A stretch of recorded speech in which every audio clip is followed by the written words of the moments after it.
Hi hello నమస్తే నేను మీ Madhav welcome to Human rights Voice channel.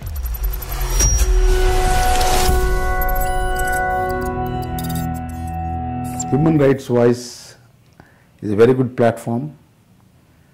I really congratulate them for doing extremely good work.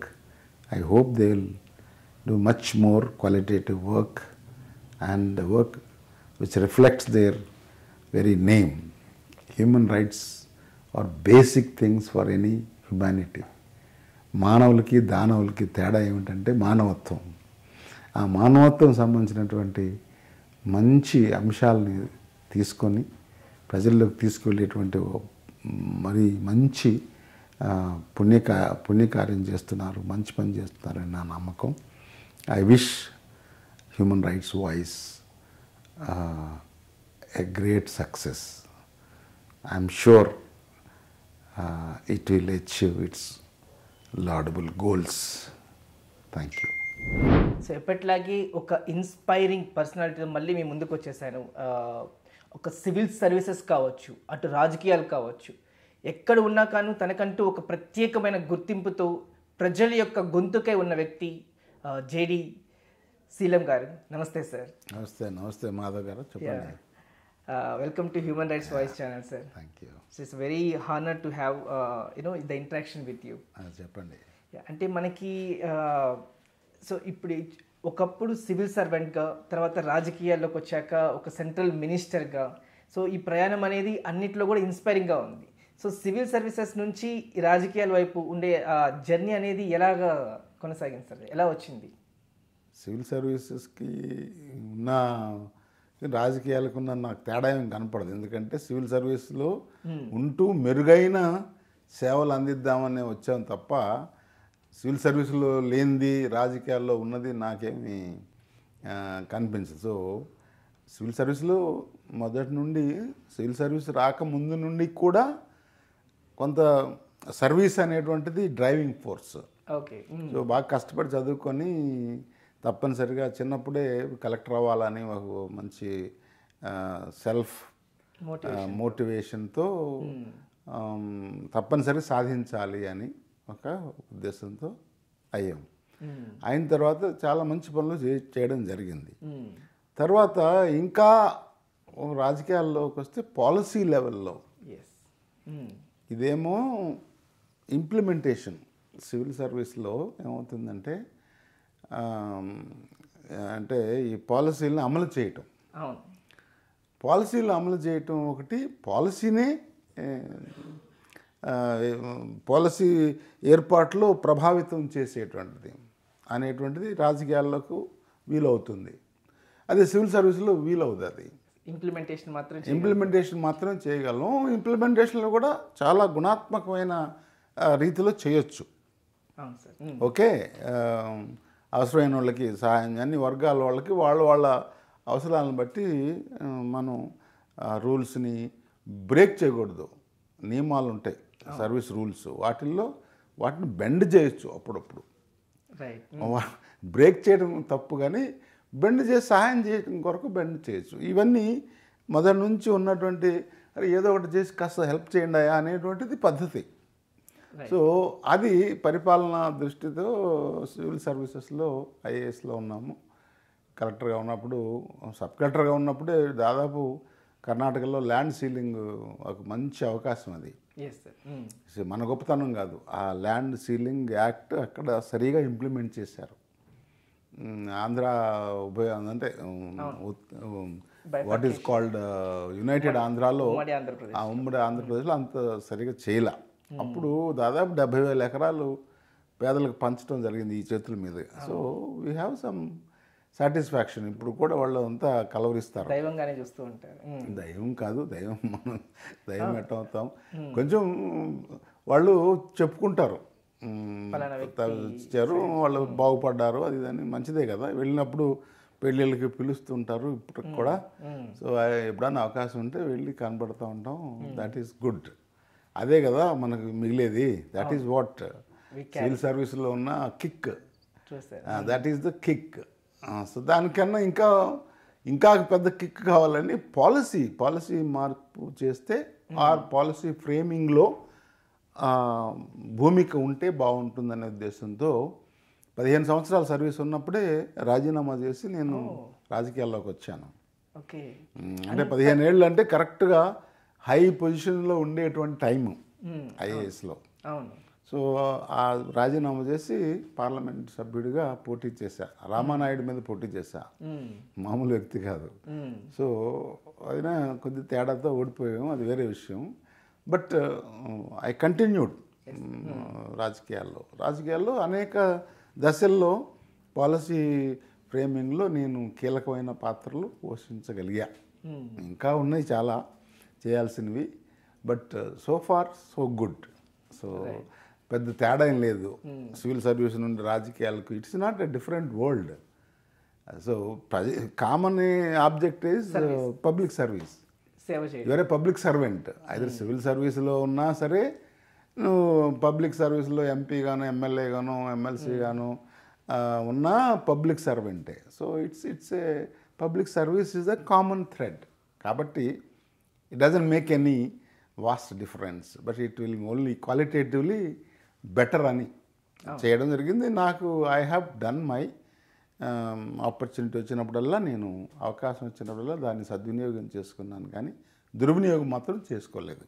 Right.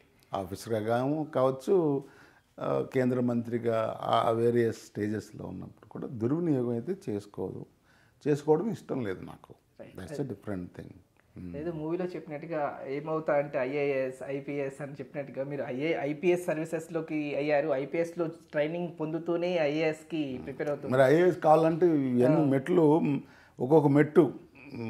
ముందు audit and అకౌంట్స్లో ఉన్నాను, అంతకుముందు లెక్చరర్గా ఉన్నాను. చెప్పేవాడిని ఈ లెక్చరర్గా అయితే ఉంటే లెక్చరర్గా ఉంటా, లేకపోతే ఐఏఎస్గా ఉంటా. అంటే కొంచెం ఇండివిజువాలిటీ ఉంటుంది. లెక్చరర్ అనుకో, మనం ఎంతమందిని by teaching or by actively participating influence చేయొచ్చు. రైట్. తర్వాత నెక్స్ట్ ఈజ్ కొంత ఇండిపెండెన్స్ ఉండేది సివిల్ సర్వీస్, దానిలో ఇంకా బెటర్గా ఉండేది ఐఏఎస్. ప్రయత్నం చేస్తే ఆ సబ్జెక్ట్స్ వల్ల కొంత తక్కువ మార్కులు రావడం, ముందు ఆడిట్ అండ్ అకౌంట్స్ వచ్చింది. సరే ఇది బెటర్, ఏదో ఒకటి ప్లాట్ఫామ్ మీదకి వెళదాం, ఏదో ఒక ట్రైన్ ఎక్కొచ్చు కదా అని ముందు ఆడిట్ అండ్ అకౌంట్స్లో చేరి మంచి ట్రైనింగ్ అయ్యి అప్పుడే చెప్పేవాడిని, ఈ అకౌంట్స్ అంతా నేను ఎవడో ఖర్చు పెట్టి పనిచేస్తే నేను రాయటం ఏంటయ్యా, నేను ఉన్నాను ఈ సర్వీసులో అని చెప్పుకునేవాడిని. అందరూ గేలు చేసేవాళ్ళు, ఏందా నువ్వు అట్లా మాట్లాడతావు, కాస్త వచ్చిన వాళ్ళందరూ ఎంతో కష్టపడి వచ్చారు. Service was suppose to be చాలా dignified service. Audit and account service అంటే చాలా dignified, highly respected service. So దాన్ని ఎక్కువ భాగం ఐఏ అండ్ ఏఎస్ కదా, Indian Iyengars and Iyers service అనేవాళ్ళు. ఎక్కువ భాగం తమిళ బ్రాహ్మిన్స్ ఉండేవారు దానిలో. అయ్యర్స్ అండ్ అయ్యంగార్స్ అని, ఐఏ అండ్ ఏఎస్ అని ఊరికే తమాషాగా అనేవారు. సో మేము కాదులేవా ఇక్కడ మీరంతా రాసేవాళ్ళు, మేమంతా పని చేసేవాళ్ళమి అని చెప్పి నవ్వుతూ అనేవాడిని. సో దెన్ ఇమ్మీడియట్గా నెక్స్ట్ అటెంప్ట్లో ఐపీఎస్ వచ్చింది. సరే ఐపీఎస్ ఓకే, ట్రైనింగ్కి వెళ్ళాం, కష్టపడి ట్రైనింగ్ చేస్తాం. రాత్రి కూడా బాగా మళ్ళీ చదువుకొని సివిల్ సర్వీస్, ఇంకొక ఐఏఎస్ ఉంది కదా, సాటిస్ఫై అవ్వాలి అంతటితో. ఐపీఎస్లో ఉన్న వాళ్ళందరూ ట్రై చేస్తారు ఐఏఎస్కి. రాలేదనుకోండి ఫైన్, నో ప్రాబ్లం. ఒకటి పెద్ద ఒకటి తక్కువ అని కాదు, అవకాశాలు ఎక్కువ ఉంటాయి, that's all. Is nothing different. అన్ని సర్వీసులు, శరీరంలో ఉన్నటువంటి అన్ని భాగాలు ఎట్లాగో సివిల్ సర్వీస్లో ఉన్నటువంటి ఆ స్ట్రక్చర్లో వేరే వేరే వేరే అంశాలు. సో ఐఏఎస్ అంటే అన్నిటికీ కొంత ఆపర్చునిటీ ఉంటుంది, ఎక్కువ అవకాశాలు ఉంటాయి అనేక రంగాల్లోకి. ఐపీఎస్ అనుకోండి అయినా కూడా ఉన్నాయి, దానిలో కూడా ఇన్వెస్టిగేషన్స్ ఉన్నాయి, చాలా రకాలు ఉంటాయి. కానీ IAS gives you more opportunities. ఆ క్రైటీరియాతో మరలా కష్టపడి ఐఏఎస్లో కూడా నేను జనరల్ కేటగిరీలో వచ్చేసాను. రిజర్వేషన్లో ఉన్నా కూడా నేను జనరల్ కేటగిరీలోనే వచ్చాను. కష్టపడి మంచి మార్కులు తెచ్చుకున్నాను. దాని మీద ధ్యాస, భాష, అదే వ్యసనం. సివిల్ సర్వీస్లో ఐఏఎస్ కొట్టాలనేటువంటి ఒక పట్టుదల. సో అంటే ఏం లేదు, కష్టపడితే సాధించవచ్చు. అంటే కొంత దేవుని ఆశీర్వాదం, ప్రజల ఒక మంచితనం కూడా కావాలి. Of course that is parents యొక్క దీవెన, ఇవన్నీ కలిసి వస్తాయి. So that is the life. అన్నీ ఉంటేనే మనం సాధించగలం. అందరూ కావాలి మనకి, ఎవరు మనం శత్రువులు కాదు. We don't have time. ఇప్పుడు నేను 70-71, ఇంకా I want to be active for next 20 years. ఆ 20 yearsలో I have so many things, positive things to do. నాకు నెగటివ్గా ఆలోచించే టైం లేదు. Right. That is a point. మనం ఉన్న టైంని దానికి ఎక్కడ కేటాయిస్తాం? మనకున్నది చాలా తక్కువ సమయం కదా, precious time. Precious time. So 20 years is long time. I don't know, God's grace, if it continues is fine, otherwise no problem. మన చేతిలో ఏం లేదు కదా, but we can still wish and then make it. So అందుకని నెగటివిటీకి time లేదు. అందరూ కావాలి, అందరూ ఆ మంచితనం వల్లనే మనం సర్వీస్లోకి చేరామనేటువంటి ఒక భావం.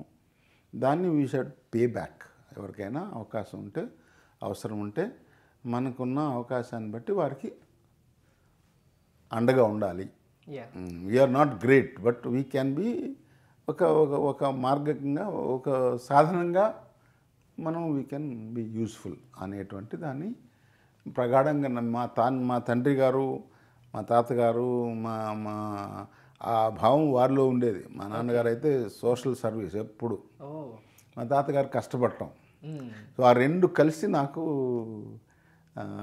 మా అమ్మ ఏమో ప్రేయర్ఫుల్. సో ఆ మూడు దీవెనలాగా బ్లెస్సింగ్.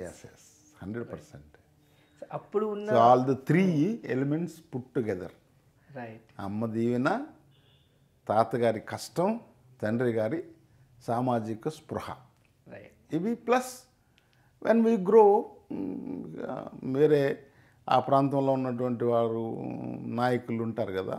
చిన్నప్పుడు ఆచార్య రంగా గారు కానీ, గొల్లా వెంకయ్య గారు కానీ, వీళ్ళంతా మాటలలో, తర్వాత మా లెక్చరర్స్, మా టీచర్స్, స్కూల్లో నేను ఫస్ట్ 4 కిలోమీటర్లు నడిచేవాళ్ళం. మళ్ళీ 4 కిలోమీటర్లు, అప్పుడంతా చాలా బురదలో ఇంత లోతు నీళ్ళల్లో వెళ్ళి చదువుకునేవాళ్ళం.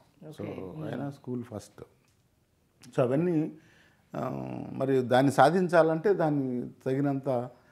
సో అప్పుడే చదువుకునేటప్పుడే పేదలకి పట్టాలు ఇప్పించడం, ఆ రోజుల్లో 65 to 75 those periods, those period 10 years కొంచెం వేగంగా జరిగినాయి కదా అభివృద్ధి కార్యక్రమాలు. చంద్రయ్య గారు కలెక్టర్గా ఉన్నారు. So Mohan Kanda was sub collector. వీళ్ళందరితో పరిచయం ఉండేది నాకు. సో మనం కూడా కలెక్టర్ అయితే బాగుండేది అనిపించి అప్పటి నుండి ఒక పట్టుదలతో చేసేవాళ్ళం. అప్పటికి ఇప్పటికీ మేజర్గా వచ్చిన మార్పులు ఏంటి సార్ సిస్టమ్ కొంత డీజనరేట్ అయింది, దట్ ఈస్ ట్రూ. బట్ ఇప్పటికీ కూడా ప్రామాణికంగా పనిచేసే అధికారులు ఉన్నారు. కొంత రాజకీయంగా డిటరేట్ ఎక్కువైంది అప్పటికంటే ఇప్పుడు బాగా. దాని ప్రభావం సివిల్ సర్వీస్ మీద ఉంటుంది కదా. ఖచ్చితంగా. అప్పుడు లిబర్టీ అండ్ ఒక ఫ్రీడమ్ ఉండేది సర్వీసెస్. అంటే ముందు రాజకీయంగా కొన్ని విలువలు ఉండేవి, ఆ విలువలను బట్టి వీళ్ళు నడుచుకునేవి. It's a reaction. సో ఆ యాక్షన్కి రియాక్షన్ అంతే. Civil service just reacts to the political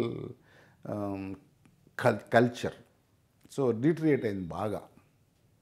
గతంలో ఉన్న ఆ పెద్దరికం లేదు కదా. ఉన్నా కూడా అంత వాట్ యు కాల్ కాదు, ఒక విలువైన, అంటే కొంత విలువలు ఉండేవి, మర్యాదలు ఉండేవి, గౌరవం ఉండేది. ఆ స్థాయి, ఆ స్టేటస్ కొంత తగ్గింది. సో దానివల్ల సివిల్ సర్వీస్లో కూడా కొంత ఎఫెక్ట్ ఉంటుంది. ప్లస్ రిక్రూట్మెంట్ వల్ల కూడా కొంత రిక్రూట్మెంట్ ప్రాసెస్ చేంజ్ అయ్యింది. ఎటువంటి మార్పులు మేజర్గా జరిగినాయి సార్ రిక్రూట్మెంట్ ప్రాసెస్లో? అంటే ఇట్ హెస్ బికమ్ లక్ అయిపోయింది. ఓకే. కొన్ని కష్టపడ్డా కూడా వచ్చేటువంటి పరిస్థితి రాదు ఒక్కొక్కరికి. అట్లా సిస్టమ్ ఆఫ్ ఎగ్జామినేషన్లో కూడా కొంత చేంజ్ వచ్చింది. సో రీసెంట్గా కూడా ఆల్ ఐఐటీస్ నుంచి వచ్చిన వాళ్ళని కూడా సర్వీసెస్లోకి తీసుకోవాలని చెప్పి ఒక ప్రపోజల్ అయితే వస్తూ ఉంది. వాటి మీద మీ స్పందన ఏంటి? Little different. ఐఐటి ఇప్పుడు బాగా ఐఏఎస్లో ఇంటలెక్చువల్స్ అవసరం లేదు, దద్దమ్మలు కూడా అవసరం లేదు, మరీ మొద్దోళ్ళు కాదు, యావరేజ్ రైట్. యావరేజ్గా ఉండేవాళ్ళు చాలు. కాకపోతే కావాల్సింది ఏంటి, సామాజిక స్పృహ కావాలి, కష్టపడాలి, వాళ్ళతో అండగా ఉండాలి అని ఇవే. ఐఐటి వాళ్ళు దే ఆర్ వాళ్ళు కూడా హార్డ్ వర్కింగ్, బట్ వాళ్ళు కొంచెం ఎక్సెంట్రిక్గా ఉంటాయి కొంతమంది. చాలా మా బ్యాచ్లో కూడా ఉన్నారు ఐఐటి టాపర్స్, వాడు useless in the service in the sense ఫీల్డ్లో ఉపయోగం లేదు, అట్లాంటి వాళ్ళు కూడా ఉంటారు అని. అలాగని జనరలైజ్ చేయలేము. సో ఐఐటి వాళ్ళని డైరెక్ట్గా తీసుకోవడం అది కాదు, there is a system of examination, అది ఫాలో అవ్వాలి. ఒక పద్ధతి ఉంది కదా, ఆ పద్ధతి ప్రకారం ఈ మధ్య కాలంలో ఐఏఎస్ వాళ్ళు కొంత మోసం చేశారని కొన్ని ఆర్టికల్స్ వచ్చాయి కదా, కొన్ని కేసులు కూడా అయ్యాయి. సో ఇప్పుడు దాని మీద కొంచెం సిస్టమ్ కొంచెం ఫుల్ ప్రూఫ్ చేస్తున్నారు. ఇప్పటివరకు UP union public service commission చాలా కట్టుదిట్టంగా పరీక్షలు నెరవేరుస్తారు, కండక్ట్ చేస్తారు. సో అదేవిధంగా స్టేట్స్లో ఉన్న పబ్లిక్ సర్వీస్ కమిషన్లో కూడా కొంత మార్పులు వచ్చాయి, పేపర్ లీకేజ్ అవన్నీ వచ్చాయి. వాటి మీద ఐ థింక్ గవర్నమెంట్ రెస్పాండ్ అవుతూ ఉంది. సిస్టమ్ ట్రాన్స్పరెంట్గా ఉండాలి, న్యాయం జరిగే విధంగా ఉండాలి. There is continuous research. అట్లనే రాజకీయంగా కూడా కొంత ఈ డబ్బు వ్యాపారం ఈ కోణం ఎక్కువైంది. తర్వాత ప్రజలకు ఓట్లు కొనడం అప్పుడు లేదు. ఓన్లీ తెలుగుదేశం ఎంటర్ అయిన తర్వాతనే రాజకీయాల్లో డబ్బు అనేటువంటిది మొదలైంది 83లో. అప్పటి వరకు అంతకుముందు డబ్బు లేదు. నేను కూడా 67లో ఆమె చాలా నా 53 అంటే 13-14 సంవత్సరాలు చదువుకునే రోజుల్లో ఫస్ట్ టైం మా ఇంట్లో అన్ని కాంగ్రెస్ జెండాలు ఉండేవి. మేము వాళ్ళు గోడకు అంటించేవాళ్ళం. అప్పుడు మైదా అంటి డబ్బా తీసుకొని అంటించేవాళ్ళం పేపర్. సో 67లో కొంగర జగ్గయ్య గారు, పాములపాటి అంకిని ప్రసాద్ గారు బాపట్ల ఒంగోలు పార్లమెంట్ చేశారు. అప్పుడు వారికి నేను ప్రచారం చేయడం మొదలెట్టాను. అప్పటి నుండి కాంగ్రెస్తోనే ఉండేవాడిని చదువుకునే టైంలో.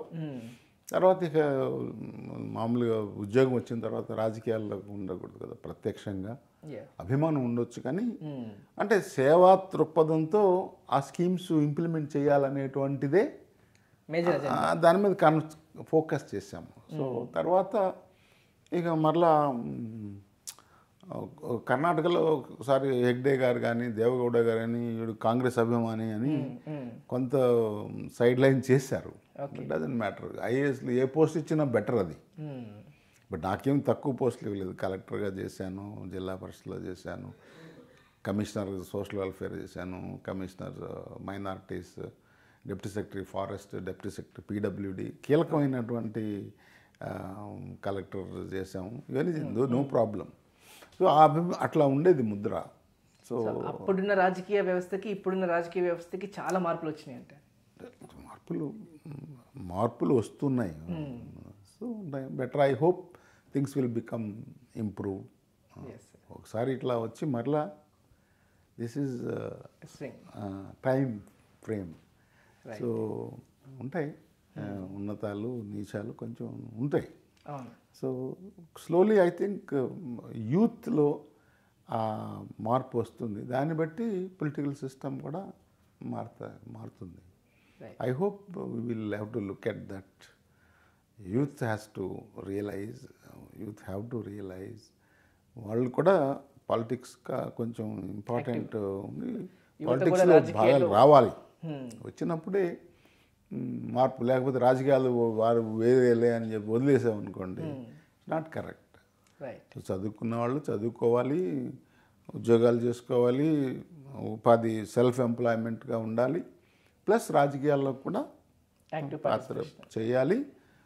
సరైనటువంటి విలువల్ని రాజకీయాల్లో అవలంబించే విధంగా పార్టిసిపేట్ చేయాలి. This is what is required. True sir. Country like India అంటే చాలా చాలా వాట్ యు కాల్ విభిన్నమైనటువంటి భావాలు, డిఫరెంట్ విభిన్న డైవర్సిటీ ఎక్కువ, అవును. చాలా డైవర్స్ కంట్రీ. అంటే భాషలు, వేషాలు, ఆ భాషల్లోని డైలెక్ట్స్, ప్రాంతానికి వ్యత్యాసాలు, మతాలు, కులాలు, ఉపకులాలు, మళ్ళీ వాటిల్లో విభేదాలు, మళ్ళీ వాటిని ఏ విధంగా మనం సాల్వ్ చేయాలనేటువంటి ప్రయత్నాలు. సో ఇవన్నీ ఉంటాయి. తర్వాత విపరీతమైన రాజకీయాల్లో కులాలు, మరి ఆంధ్రప్రదేశ్లో అయితే కులమం అనేటువంటి తాండవం చేస్తుంది, బాధాకరం. సో అది ఇదివరకు గతంలో ఉండేది కాదు. మనసులో ఉంటుంది, అభిమానం ఉండొచ్చు, కానీ దురభిమానం ఉండకూడదు కదా, వేరే కులం మీద వ్యతిరేకత ఉండకూడదు. అది కొంత అక్కడక్కడ కనపడతా ఉంది. సో ముఖ్యంగా ఈ 20 సంవత్సరాల్లో కొంత అది ఏ రకంగా దాన్ని యూతే దాన్ని తీసివేయాలి. I hope things will improve. We look at for positive side. Andhra Pradesh రాజకీయాల్లో ఒక కీలక పాత్ర పోషించారు. పోషించడం కాదు, still doing it, but unfortunately because of this division, the type of the way it was done has created ఈ పరిస్థితి. అంటే మీరు సందర్భం వచ్చింది కాబట్టి మీరే అన్నారు సార్, ఇప్పుడు బైఫర్కేషన్ జరిగిన విధానం అనేది కరెక్ట్గా జరగలేదు అనేసి చెప్తున్నారు. అంటే ఆంధ్రాకి అప్పులు ఇచ్చి తెలంగాణకి ఆస్తులు ఇచ్చిన వైనం అని కాదు, ఆంధ్రాకి అప్పులు, that is not the point. దానికి అంటే ఎటువంటి అన్యాయం జరిగిందంటారు సార్? అన్యాయం అంటలా నేను, అన్యాయం అనలా, న్యాయం అనలా. అన్యాయం కాదు, ఇది ఉంది కదా, పునర్విభజన చట్టం ఉంది కదా, రీఆర్గనైజేషన్ యాక్ట్. ఆ చట్టంలో ఉన్నవన్నీ అమలు చేయాలి కదా. అమలు చేస్తుంటే 10 ఏళ్లలో ఈ అన్యాయం అనే మాట ఉండేది కాదు. కావాలని కేంద్రంలో ఉన్నటువంటి పెద్ద మనుషులు కానీ, రాష్ట్రంలో ఉన్నటువంటి ఆంధ్రప్రదేశ్ రాష్ట్రంలో ఉన్నటువంటి ప్రబుద్ధులు కానీ కావాలని దాన్ని ఇంప్లిమెంట్ చేయడం లేదు. This is a fact. వాళ్ళు అనుకుంటే, ఇప్పుడు ప్రధానమంత్రి గారు వచ్చి తిరుపతిలో చాలా చెప్పారు, దేవుడు సాక్షిగా, అవన్నీ మర్చిపోయారు. కారణాలు ఏదో పార్లమెంట్లో నిర్ణయం చేసిన తర్వాత ఈ ఫైనాన్స్ కమిషన్ ఎక్కడ, ఎవరండి, who is the finance commission? Parliament ఎక్కువ, నువ్వు ఎక్కువ. మళ్ళీ వాళ్ళకి కావాల్సినవన్నీ పార్లమెంట్లో చేస్తారు, పార్లమెంట్ సుప్రీం అంటారు, కోర్టుల చేత అనిపిస్తారు, గుజరాత్కి తీసుకెళ్ళి డంప్ చేస్తారు డబ్బు. ఇవన్నీ నేను కొత్తగా చెప్పడం ఉన్నవే చెప్తున్నా. ఆంధ్రప్రదేశ్కు చట్ట ప్రకారం ఇవ్వాల్సినవి ఇవ్వలేదు కదా. ఆ చట్టం సరిలేదన్నారు 10 ఏళ్ళ నుండి. మీరు సరైన వాళ్ళైతే ఎక్కడెక్కడ లుసుగులు ఉన్నాయో సరిచేయండి ఒక అమెండ్మెంట్తో. Where there is will there is way, correct. Where there is no will there is survey. అంతే, చూద్దాము చేద్దాము అని అంటమే. సో అంతే, వీళ్ళు కావాలని కాంగ్రెస్ మీద నెపం వేయాలి. అది అమలు కాకుండా ఉంటే ఏదో నిందించవచ్చు ప్రజల్లో, ఆ విధంగా కాంగ్రెస్ని మాయం చేయొచ్చు అనేటువంటి దురుద్దేశంతో ప్రచారమే. కానీ నేనంటుంది ఏమిటంటే, చేసిన తీరు, వాళ్ళ 10 మందిని ఇక్కడ 10 మందిని కూర్చోబెట్టి అవన్నీ మాట్లాడి ఓ పద్ధతి ప్రకారం చేస్తే ఇంత స్థితి ఉండేది కాదు ప్రజల్లో. ప్రజలకు తెలిసేది. ప్రజలకి ఏమైందంటే, వీళ్ళు ఉన్న ఈ ఛానల్స్ ఉన్నాయి కదా, ఛానల్స్ అన్నీ రాత్రి అంతా కేసీఆర్తో ఉంటారు, ఉండేవారు అప్పుడు. మాకు తెలిసింది ఎవరో మీలాంటి వాళ్ళు చెప్తేనే కదా. సో వీళ్ళ వ్యాపారాలకి వాళ్ళకి డబ్బులు ఇచ్చారు అని అదంతా మనకు తెలియదు, వాస్తవాలు ఏమిటో తెలియదు. వాళ్ళకి సుంకం కట్టి వ్యాపారాలు చేసుకుంటూ, ఇక్కడేమో మాటలు వేరుగా ఉంటాయి, అక్కడేమో ప్రచారం కాకూడదు అని. ఈ రకమైన ద్వంద్వ అభిప్రాయాలు ఉండకూడదు కదా. మనసులో ఏది ఉందో చెప్పాలి, ప్రజలకి ఏదో చెప్పాలి. ఇప్పుడు కాదు, రాజశేఖర రెడ్డి గారు ఏమన్నారు, we're not oppose to division, but there are certain right. Issues sort చేసుకుందాము అని అన్నారు. దాని మీదే వాళ్ళు ప్రొసీడ్ అయిపోయారు. రాష్ట్రపతి దాంట్లో కూడా ఉపన్యాసంలో చేర్చారు, మేనిఫెస్టోలో చేర్చారు కాంగ్రెస్ పార్టీ. అన్యాయం ఎక్కడ? అన్యాయం కాదు. నేనేది ఏంటంటే జరిగినటువంటి తీరు, కామన్ క్యాపిటల్ అని పెట్టారు.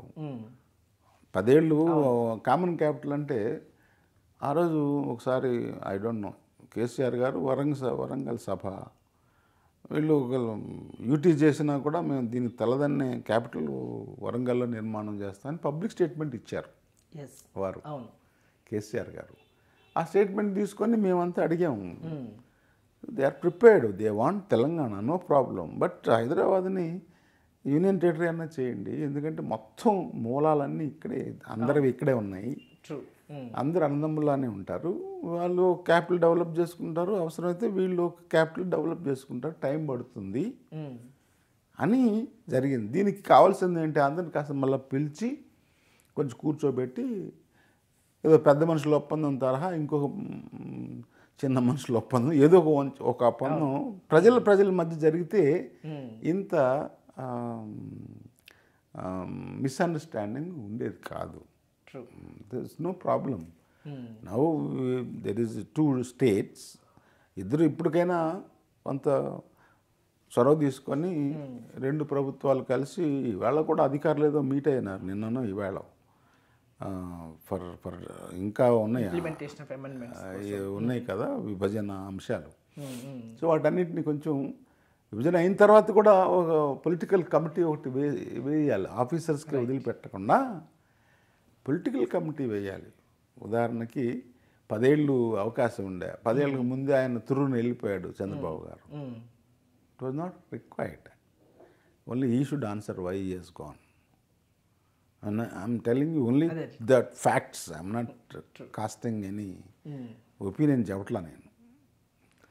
ఆ తర్వాత జగన్మోహన్ రెడ్డి ఉన్న అన్ని గెస్ట్ హౌస్లు, ఆస్తులన్నీ without any condition he has handed over. అవి కూడా మరి మాకు తెలీదు, మేము ఎంపీలుగా ఉన్నాం, కనీసం చెప్పి ఏదో ఇట్లా చేస్తున్నామని ఒక చర్చ, ఒక సందర్భం కూడా లేదు. సో అట్లా మాదే అధికారం, మేమైనా చేస్తామని నిరంకుశత్వంతో రాష్ట్రంలో ఉన్నటువంటి వాళ్ళు, కేంద్రంలో ఉన్నటువంటి వాళ్ళు వ్యవహరించారు. ప్రజాస్వామ్య పద్ధతిలో వ్యవహరించలేదు అనేది నా అభిప్రాయం. వీటన్నిటి వల్ల, కంబైన్డ్ థింగ్ వల్ల, సో తెలంగాణ ఇస్తాము అని అనేక సందర్భాల్లో చెప్పారు. ఓన్లీ థింగ్ ఏంటంటే ఇవ్వర్లే అని వీళ్ళకి చెప్పడం జరిగింది. అది తప్పు. మేమనేది ఏంటి, అదేంటి అట్లా అంటారు, మీరేమో అక్కడేమో వేరే మాట్లాడతారు, జనాల దగ్గర వేరే మాట్లాడతారు. నేను విభజన జరిగే ఒక నెల ముందు మచిలీపట్నంలో కాలేజ్ ఫంక్షన్కి వెళ్ళాను. విభజన జరగబోతా ఉంది, ఈ ప్రాంతం అంతా మనం చక్కగా డెవలప్ చేసుకుందాం అని నేను మామూలుగా మాట్లాడాను. యాజ్ ఇట్ అయిపోయింది. ఎవరు ఏమి నెగిటివ్గా చెప్పలేదు. ఎవ్రీబడి సెడ్ విభజన జరగబోతుంది, మనం ఇంతకాలం నుండి ఈ ప్రాంతాన్ని డెవలప్ చేసుకోలేదు, హైదరాబాద్లో డెవలప్ పెట్టారు, సో ఇకనైనా విభజన జరిగిన తర్వాత మనం ఈ కోస్తా అంతా ఉంది, మంచిగా డెవలప్ చేసుకోవచ్చు, సో గొడవలు ఎందుకు, అన్నదమ్ముల్లా ఉండొచ్చులే సంతోషంగా అని మాట్లాడాను నేను. నేను జరగాలని పెద్ద ఇదేలా చెప్పా, జరగబోతుంది, ఇట్లా జరుగుతూ ఉన్నాయి. రాష్ట్రపతి స్పీచ్లో పెట్టారు, పార్లమెంట్లో డిస్కషన్ జరుగుతూ ఉన్నాయి, తర్వాత మేనిఫెస్టోలో చెప్పారని కూడా ఇవన్నీ ఉన్నాయి కాబట్టి జరగవచ్చు, అయితే బ్రహ్మాండంగా మనం డెవలప్ చేసుకుందామని కాలేజీ మీటింగ్లో చెప్పాను. ఆ తర్వాత గవర్నమెంట్ ఆఫీసర్స్ స్టార్టెడ్ రేకింగ్ అప్. అప్పుడున్నటువంటి ముఖ్యమంత్రి గారు మరి ఆయనే చెప్పాలి, ఈరోజు ఇంకొక పార్టీలో ఉన్నారు, నేను కామెంట్ చేయడం ఇష్టం లేదు. సో కిరణ్ కుమార్ రెడ్డి గారు మరి ఆయన చెప్పాలి, ఆయన హీఈస్ సిట్టింగ్ దేర్ నో, ఎట్లా చేశారు ఏంటి అని ఆయన మాట్లాడాలి, మనం చెప్పాలి. నా వరకు చెప్పేది ఏంటంటే ఇద్దరిని కూర్చోబెట్టి కాస్త 4-5 మీటింగ్లు పెట్టి we have decided because of 1, 2, 3, 4, 5 reasons, ఈ కారణాల వల్ల మేము చేస్తున్నాము, ఏమిటయ్యా మీ సంగతి అని పూర్తిగా మాకు ఆ కమిటీ మీటింగ్లో మా వాళ్ళు ఎవరు లేరు.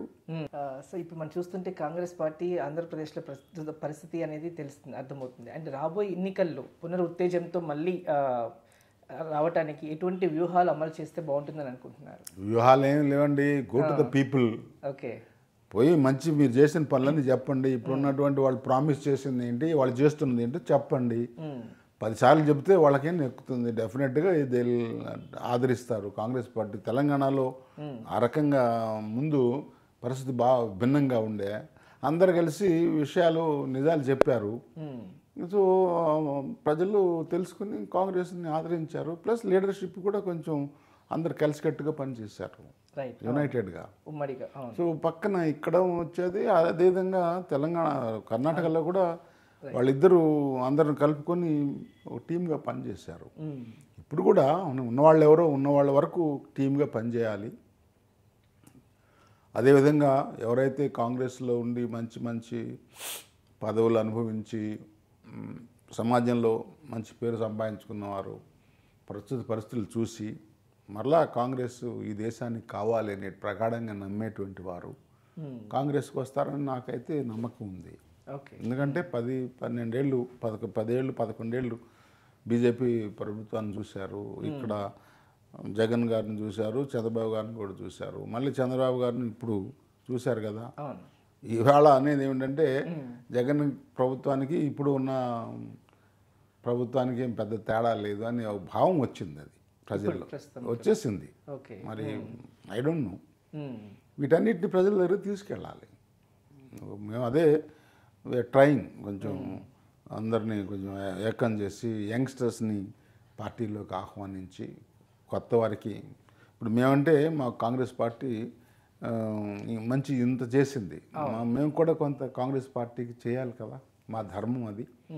మరలా కొత్త వారికి యువకులకి బాధ్యతలు అప్పచెప్పాలి కదా, వారికి లీడర్షిప్ ప్రమోట్ చేయాలి.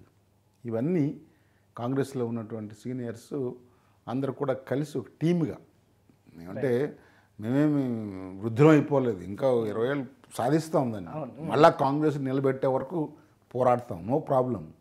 But we need little more strength. So అది చూస్తూ ఉన్నాం. We will hope that we will revive the Congress party in Andhra Pradesh, because Congress party అన్యాయం చేయాల, విభజన వల్ల కాంగ్రెస్ పార్టీ అన్యాయం జరగల, అన్యాయం జరిగింది బీజేపీ 10 ఏళ్ళు ఇక్కడ ఉన్నటువంటి రీజనల్ పార్టీస్ 2 కూడా ఆంధ్రప్రదేశ్ పునర్నిర్మాణ చట్టాన్ని అమలు చేయకపోవడమే అన్యాయం చేశారు. మరి జనాల్లోకి ఇది తీసుకువెళ్ళటానికి ఎందుకు విఫలమయ్యారు సార్? జనాలు తీసుకెళ్ళేది ఎవరు? ఎవరైతే రూలింగ్ చేస్తారో వాళ్లే కదా, వాళ్లే కదా ఈ పత్రికలు పేపర్లన్నీ. అసలు విభజన చట్టం పూర్తిగా చదివింది ఎవరండి? యాంకర్లు కానీ ఎడిటర్లు కానీ. I don't know whether they have, ఎందుకు ఇంప్లిమెంట్ చేయట్లేదని కేంద్ర ప్రభుత్వం మీద అడగడం లేదు కదా. మేము కాంగ్రెస్ పార్టీ ఏమంటున్నాము, ఇప్పుడు కూడా వీళ్ళు they don't give special category status, మేము తప్పనిసరిగా తీసుకొస్తాం దాన్ని. అదేదో ముగిసిన అధ్యాయం, పాచిపోయిన లడ్డు, ఇవన్నీ అన్నవాళ్ళు మళ్ళీ ఇప్పుడు కబుర్లు చెప్పారు కదా. వీఆర్ టెల్లింగ్, తప్పనిసరిగా ఏదైతే పార్లమెంట్లో నిర్ణయం జరిగిందో అది అందరికీ కూడా శిరోధారణం. So we will get that. ఏవో కుంటి సాకులు చెప్పి ఫైనాన్స్ కమిషన్ ఒప్పుకోలేదు, లేకపోతే అసలు ఆ సిస్టమే తీసేసాము, మరి వాళ్ళకి ఇచ్చే బెనిఫిట్స్ అన్నీ ఇస్తున్నారు కదా, దానికి సరిపడా ఇచ్చేటువంటి లభ్యం అంతా అదంతా లబ్ధి అంతా ఇస్తామన్నారు, ఏమి ఇచ్చారు? దానిలో కూడా లేదు కదా. సో ఇవన్నీ వట్టి మాటలు. అన్యాయం చేసింది BJP and Telugu Desam and YCP Andhra ప్రజలకు. కానీ గొప్పతనం, వాళ్ళ గొప్పతనం లేకపోతే కాంగ్రెస్ పార్టీ దురదృష్టం మళ్ళీ వాళ్ళకే పట్టం కట్టేటువంటి దుస్థితికి మోడీ గారికి భయపడో లేకపోతే ఇంకొకటో వారిని దుర్భాషలైనటువంటి వారే వారిని కౌగలించుకొని ఇంద్రుడు చంద్రుడు అనే స్థితికి ఈరోజు పరిస్థితులు వచ్చాయి. It's a fact. అది వినే వారికి కొంచెం కర్ణ కఠోరంగా ఉంటుంది, but this is a fact. Is on record, I'm not on record. నేనెవరు నిందించలా, ఎవరిని తిట్టలా, ఎవరిని చెప్పలే. బట్ చెప్పిన వాళ్ళు ఈరోజు రాజకీయాల్లో విలువలకి ఎక్కడున్నాయి తేడాలు? Where is the value? So అందుకని ప్రజలు ముఖ్యంగా యువకులు ఇది గమనించాలి.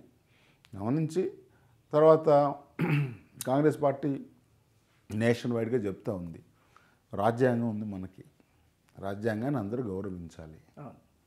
రాజ్యాంగాన్ని గౌరవించకుండా రాజ్యాంగాన్ని తూట్లు పడేటువంటి పరిస్థితులను క్రియేట్ చేయాలనుకోవడం తప్పు కదా.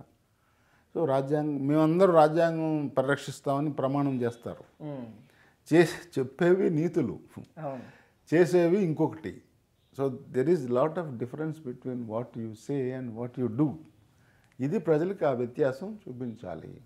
ఇది చూపించాలంటే సోషల్ మీడియా మీలాంటి వాళ్ళు యూట్యూబ్స్ కొంచెం ఛానల్స్ కొంచెం ఎఫెక్టివ్గా ఉన్నాయి. మామూలుగా ప్రింట్ మీడియా, ఎలక్ట్రానిక్ మీడియా అని కొంత గవర్నమెంట్ ఇన్ఫ్లుయెన్స్ చేస్తుంది, సెంట్రల్ గవర్నమెంట్ కానీ కొంత ఇక్కడ ఉంది. That is a fact. లేదంటే చెప్పానండి, వీఆర్ టోటల్లీ న్యూట్రల్ అని ఏ పత్రిక వాళ్ళు, ఏ ఛానల్ వాళ్ళు చెప్పగలరు? ప్రతి పార్టీకి ఆ ఛానల్స్ ఉన్నాయి కదా. ఇప్పుడు వారి భాషే మాట్లాడతారు, వారి భావనే రిఫ్లెక్ట్ చేస్తారు. కానీ ప్రజల అవసరాలు ఏ రకంగా కనుమరుగవుతున్నాయి, ఏ విధంగా విస్మరిస్తున్నారు అనేవి తీసుకురావడం చాలా తక్కువ మంది చేస్తున్నారు. ఐ డోంట్ సే అందరూ అట్లా ఉన్నారని, బట్ సింహభాగం పొలిటికల్ లైన్లోనే ఉన్నారు. సో అదేవిధంగా మీరు అంటే అన్యాయం బీజేపీ చేసిందని ఎవరో కొంతమందే చెప్తున్నారు, అందరూ చెప్పాలి కదా. ఎందుకు ఇంప్లిమెంట్ చేయలేదు ఆ పునర్నిర్మాణ చట్టం? దానిలో లొసుగులు ఉన్నాయి. మీరు ఆ లొసుగులు తీసివేయండి. మీకు ఆ శ్రద్ధ, ఆసక్తి, ఆ ప్రేమ, మీరు ఓట్లు వేయించుకున్నటువంటి కృతజ్ఞత మీకు ప్రజల పట్ల ఉన్నట్లయితే ఆ 4-5 సవరణలు ఉన్నారే చేయండి. మీరు అది చేయరే, అది సాకు చూపించాలి. Actually that's not a big issue. But మళ్ళీ ఒక పునరుత్తేజం పొందుతుందని ఒక ఆశాభావం అయితే వ్యక్తపరుస్తున్నారు. ఖచ్చితంగా చెప్పాను కదా, it's a process, it's matter of time.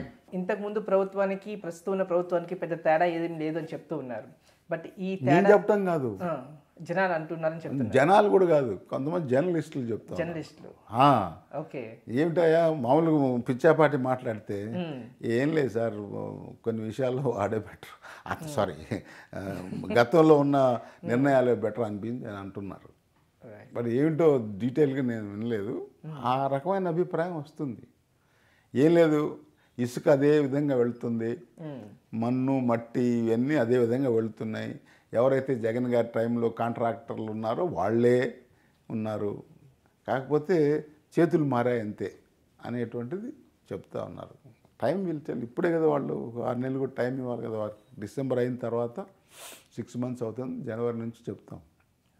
వీటిని సంక్రాంతి అయిన తర్వాత వీళ్ళలో ఉన్న తప్పు ఒప్పులు మొదలెడతాం మేము. ఓకే, సో జనాల్లోకి బాగా బలంగా తీసుకెళ్ళడానికి ఎటువంటి కార్యాచరణ చేయబోతున్నారు సార్? చెప్పటమే, నేను వెళ్ళి చెప్పటం.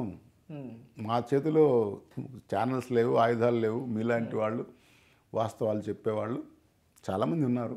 వాళ్ళందరూ కాస్త తోడు తీసుకొని ప్రజల్లోకి వెళ్ళి చెప్పటం. That's only way. ప్రజలకు దూరంగా ఉన్నందుకే కదా కాంగ్రెస్కి ఈ రకమైనటువంటి స్థితి తీసుకొచ్చారు. ప్రజలు దగ్గరికి వెళ్ళి చెప్పాలి. Go to the people, that's the only way in a democracy. I believe it. So తర్వాత డబ్బులు ఇస్తారు, ఎంత డబ్బులు ఇచ్చినా ఇదివరకు గతంలో చంద్రబాబు గారు వచ్చిన తర్వాతనే, ఎన్టీ రామారావు గారి పార్టీ పెట్టిన తర్వాతనే డబ్బు అలవాటు అయింది రాజకీయాల్లో. అప్పుడేదో నేను చిన్నతనంలో ఏదో ఒక రోడ్డు వేయటం, గ్రామానికి సంబంధించిన మొత్తం కొంత ఉపయోగం జరిగితే ఏదో ఒక నిర్మాణం, కమ్యూనిటీ హాలు లేకపోతే రోడ్డు, ఒక లైబ్రరీను ఊరికి కడితే ఊరి వాళ్ళందరూ ఆదరించేవారు. ఇప్పుడు అట్లా కాదు, ఒక part of the community. Second is community తీసే నాకేమిటి అనేటువంటి భావం ఓటర్లలో కలిగింది. రాజకీయ పార్టీల్లో కూడా ఆ రకమైనటువంటి ట్రీట్మెంటు. దాంతో ఏమైందంటే ఇంకా పోలరైజ్ అయిపోయింది. సో ఆ తేడా వచ్చింది. దయచేసి అందుకని so we will go to the people, ప్రజలకి మధ్యలోకి వెళ్ళి వారికి వాస్తవాలు చెప్తాం. అండ్ కాంగ్రెస్ పార్టీ ఏం చేయదలుచుకుంది, చెప్పింది చేసింది. వీళ్ళు చెప్పింది చేయలేకపోతున్నారు. సూపర్ 6 అన్నారు, చంద్రబాబు గారు అవేమి ఇంకా మొదలు పెట్టలేదు. ఏదో మొన్న పవన్ కళ్యాణ్ గారు అసెంబ్లీలో మాట్లాడుతూ రానున్న 10 సంవత్సరాలు కూడా చంద్రబాబు నాయుడు గారే ముఖ్యమంత్రిగా ఉంటారు, కొనసాగుతారని చెప్పి. ఇంత దీర్ఘకాలం నేను ప్రిడిక్ట్ చేయలేను. Politics is very dynamic, it is not constant. Chandrababu అతను జగన్మోహన్ కూడా అన్నాడుగా 30 ఏళ్ళు నేనే ఉంటానని. సో ఒక ప్రక్క అతను చూసాము, 10 ఏళ్ళు చంద్రబాబు ఉండొచ్చు. ఆయన ఎట్లా పరిపాలిస్తే ఆయన ఆ పరిపాలన ఇచ్చేటువంటి పద్ధతి ప్రకారం ప్రజలు రియాక్ట్ అవుతారు. సో నేను చెప్పినందువల్ల కాదు కదా, ఇట్ హ్యాస్ టు బి. లేదు మేము మా పద్ధతులు వేరుగా ఉన్నాయి. ఇప్పుడు 3వసారి గెలిచాడు మోడీ గారు. There are 2 views. ఒక్కటండి ప్రజాస్వామ్యంలో ఒక్కటి, నేను ఇంకా దేని గురించి ఈవీఎం గురించి మాట్లాడదలుచుకోలేదు.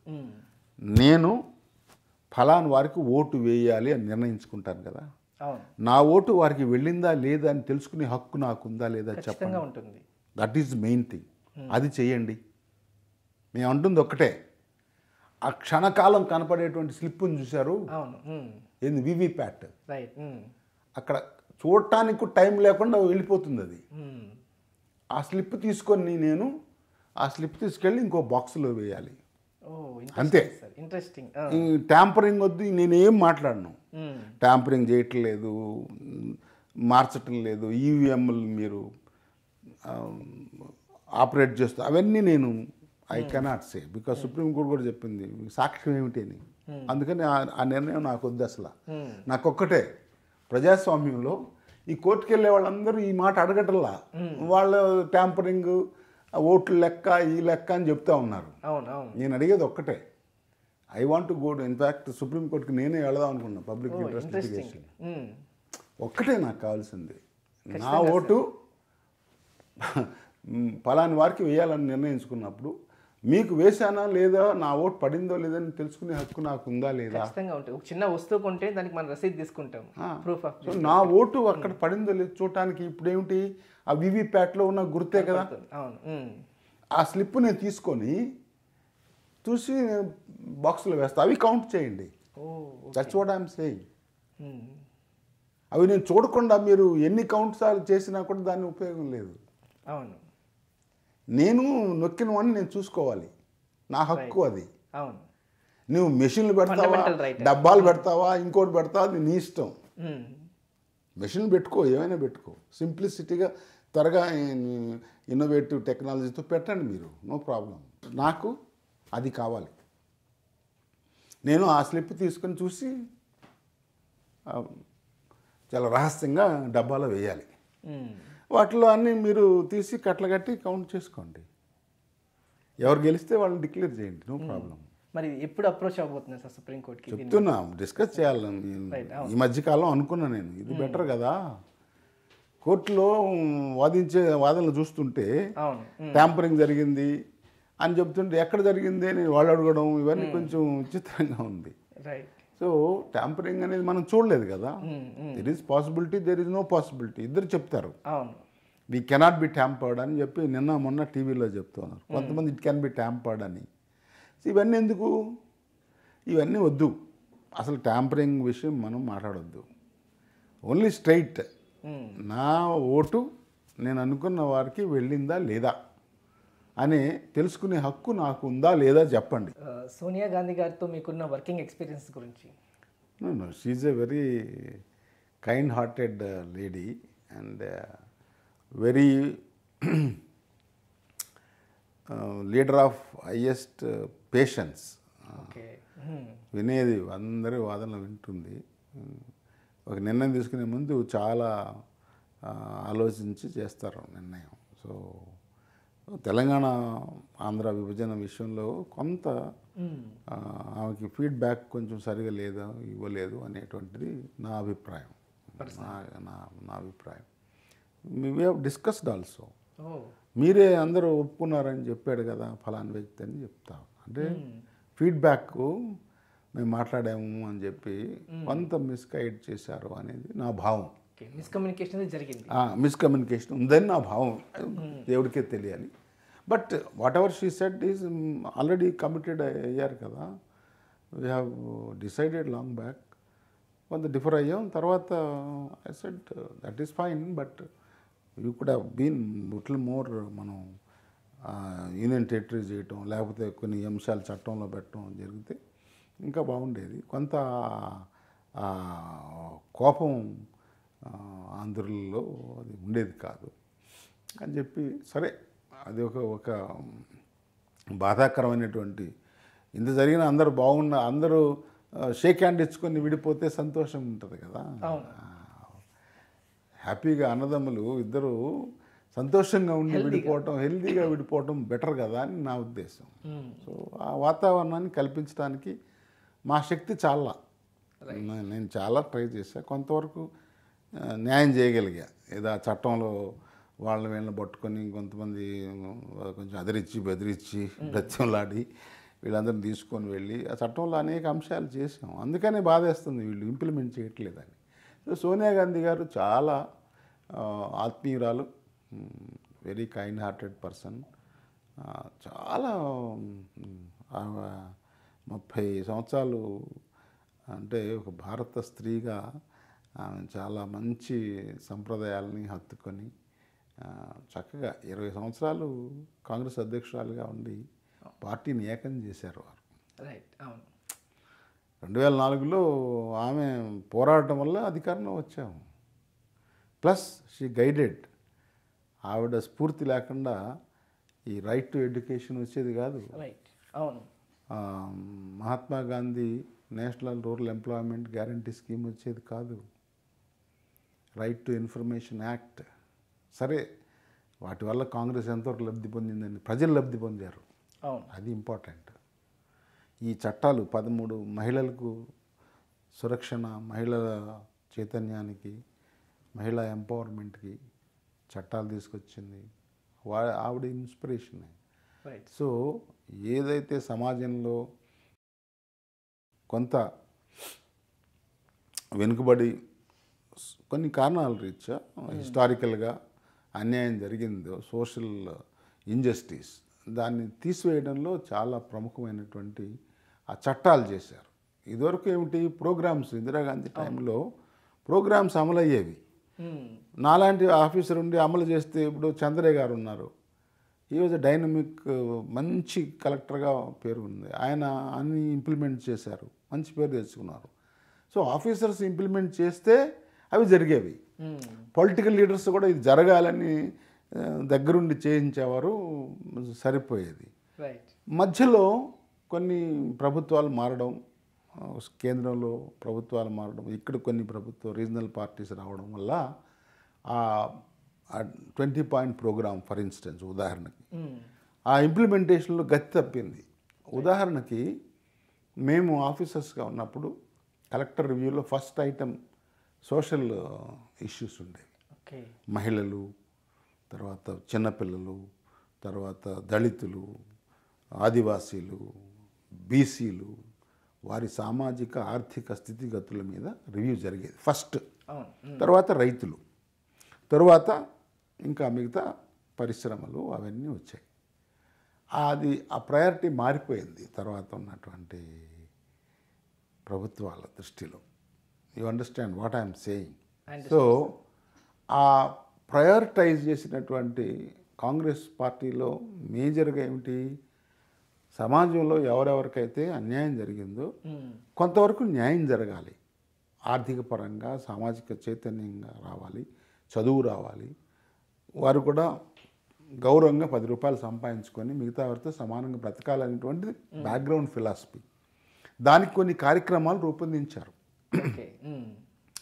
సో వాటిని సరిగా ఇంప్లిమెంట్ చేయకపోవడం, అందుకని సోనియా గాంధీ గారి సమయంలో, మన్మోహన్ సింగ్ గారి సమయంలో, ఆ 10 ఏళ్ల కాలంలో రైట్ బేస్డ్ అప్రోచ్ తీసుకొచ్చారు. అంటే వారికి నేను ఇది జరగాల్సింది, ఈ చట్ట ప్రకారం జరగాలి, ఎందుకు జరగట్లేదని అడిగే హక్కు సామాన్య మానవుడికి ఇచ్చారు. ఇదివరకు హక్కు లేదు. అయ్యా ఇది చేయండి అయ్యా, ఇది మాకు అవసరం అయ్యా అని అడుక్కునే పరిస్థితి నుంచి ఇది చేయలేదు, ఎందుకు చేయట్లేదు అని అడిగే పరిస్థితి తీసుకొచ్చినటువంటిది ఆ ఎంపవర్మెంట్ కాన రాకుండా వచ్చిన ప్రజల్లో. పుష్కలంగా చేతిలో డబ్బులు ఉండేవి, ఆర్థికంగా బలపడ్డారు. నెక్స్ట్ వచ్చినటువంటి 10 ఏళ్లలో అది రివర్స్ అయిపోయింది. పేదవారు అతి పేదవారు అయిపోయారు, కొంతమంది శ్రీమంతులు అతి శ్రీమంతులు అయిపోయారు. ఇంబ్యాలెన్స్ అయిపోయింది బాగా, ఆ గ్యాప్ ఎక్కువైపోయింది. సో ఆ గ్యాప్ తగ్గింది ఆ టైంలో. దానికి మెయిన్ రీజన్ సోనియా గాంధీ గారి వారి దూరదృష్టి, మన్మోహన్ సింగ్ గారు దానికి తోడుగా వారిద్దరి ఆలోచనలు. ఆర్థిక పరంగా వారికి ఉన్న అనుభవం, గ్రేట్ ఎకానమిస్ట్ వారు. ఈమె సామాజిక పరంగా ఇది చేయాలి అనేటువంటిది మిగతా వారితో సంప్రదింపులు జరిపి, సమాజంలో ఉన్నటువంటి వేరే వర్గాలు వారు ఉన్నారు, నాన్ పొలిటికల్ పీపుల్. ఇప్పుడు రాజకీయంలో ఉన్నటువంటి వారే గొప్పవారు, ఆఫీసర్సే గొప్పవారు అనుకోవడం కాదు. సమాజంలో చాలా నిష్ణాతులైనటువంటి వారు చాలామంది ఉన్నారు. వారందరినీ కూడా సమీకరించి నేషనల్ అడ్వైజరీ కౌన్సిల్ అని ఒకటి పెట్టుకొని, సో అది చాలామంది అనొచ్చు రాజ్యాంగేతర శక్తి అని. ఏమన్నా నెగిటివ్ చేస్తే నువ్వు అనొచ్చు, మంచి పనులు చేయడానికి ఎవరైతే ఏమి. సో అందుకని సోనియా గాంధీ గారు చాలా సమాజంలో మంచి జరగడానికి ఒక ఇది వేశారు, పునాది వేశారు ఆ చట్టాలు తేవడం ద్వారా. సో ఆమె గొప్పతనం అది. ఆమె అంటే కొంచెం అధికారం వేరే వారికి ఇచ్చి ఆమె సలహాకే పరిమితమై ఉన్నారు ఇప్పుడు. అది వారు చాలా సేవ చేశారు, పార్టీ పరంగా, ప్రభుత్వ పరంగా, సమాజ పరంగా. Is a very kind hearted, very nice, good leader. Right sir. So రాజకీయంగా అన్ని విశ్లేషణగా డిస్కస్ చేసుకున్నాము. సో ఇప్పుడు ఫైనల్గా లాస్ట్గా మాట్లాడుకొస్తే రోజువారీ మీ దినచర్య ఎలా ఉంటుంది సార్? మామూలు I'm only normal human being, మామూలు సామాన్య మానవుడిలా ఉంటాను నేను. అంటే ఇంత ఫిట్నెస్గా ఉండడానికి గల సీక్రెట్ ఏంటి? నేను జనరల్గా ఐ విల్ బి యాక్టివ్. ఏదైనా కదలిక ఉండాలయ్యా. నేను అధికారంలో ఉన్నా ఇంటే ఉంటా, అధికారం లేకపోయినా ఉంటా, ఐఏఎస్ ఆఫీసర్గా ఇట్లానే ఉన్నాను, నాన్ ఐఏఎస్ ఆఫీసర్గా ఉన్నాను, విద్యార్థిగా ఎట్లానే ఉన్నాను, ఇంకా ఇంకా ముందు కూడా ఇట్లానే ఉంటా. అంటే విద్యార్థిగా ఉన్నప్పుడు ఉన్న ఉత్తేజం, ఎనర్జీ ఎలా ఉంది? ఇప్పుడు అదే తగ్గకుండా అదే రేంజ్లో ఉంది. ఎనర్జీ ఈజ్ దేర్, బట్ కొంత చెప్తేనే విద్యార్థిగా ఉన్నప్పుడు పరిస్థితి వేరు. ఇప్పుడు నేను వెంటనే పాజిటివ్ థింగ్స్కి నాకు వైపు వెళ్తుంది, నెగిటివ్ థింగ్స్ నేను నెగ్లెక్ట్ చేస్తా. యాక్టివ్ బట్ యాటిట్యూడ్నల్లీ డిఫరెంట్, అంతకన్నా ఏం లేదు. I keep walking, I eat limited, I don't drink. So I use to, but I just gave it up. So I think we have I'm, as I said, normal human being. So I want to be a common man. So అది డెఫినెట్గా ముందు వచ్చే రోజుల్లో ఇంకా క్రియాశీలకంగా ఉండాలి అని ఒక ఆశ. పాజిటివ్గా ఆలోచించి never do any harm to anybody known. So నేను ఎవరికి హాని జరగకూడదు నా వల్ల అనేటువంటి భావంతో ఉంటాను. తెలియని విధంగా జరిగితే అది నా తప్పు కాదు, బట్ దేవుడు క్షమిస్తాడు అని ఊరుకుంటాను. Okay, wonderful. ఇలాగే క్రియాశీలకంగా రాబోయే రానున్న రోజుల్లో ఉండాలని కోరుకుంటున్నాను. Yeah sure, definitely. Right sir. Okay, ఇదండి ఈరోజు మన మనసులో మాట. మరోసారి మరో గెస్ట్తో మళ్ళీ కలుసుకుందాం. Till then keep watching human rights voice. నేను మీ మాధవ్, సైనింగ్ ఆఫ్.